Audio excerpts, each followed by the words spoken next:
నిర్మల్ జిల్లాలో రైతుతో దురుసుగా ప్రవర్తించిన ఏఎస్ఐ రామచందర్ ని సస్పెండ్ చేసినట్టు ఎస్పీ జానకి షర్మిల తెలిపారు.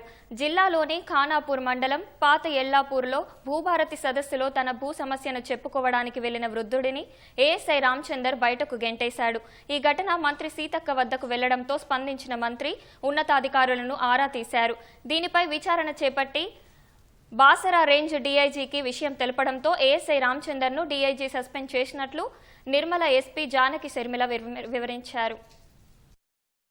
భూభారతి సదస్సుకి అటెండ్ అయిన ఒక రైతు అక్కడ ఉన్న తహసీల్దారు రెవెన్యూ సిబ్బంది తోటి ఆర్గ్యుమెంట్ చేస్తూ ఉన్నప్పుడు ఆయన తహసీల్దారు పోలీస్ సిబ్బందికి అక్కడి నుంచి ఆయన పంపించేయమని చెప్పడం జరిగింది. పంపిస్తున్న క్రమంలో ఏఎస్ఐ రామచందర్ అతన్ని చాలా దురుసుగా నెట్టివేయడం జరిగింది. ఇట్లాంటి చర్యల్ని పోలీసులు కూడా ఎవరు హర్షించరు. అలాగే మా జిల్లా ఇన్ఛార్జ్ మినిస్టర్ సీతక్క గారు కూడా ఈ విషయంలో ఆరా తీయడం జరిగింది.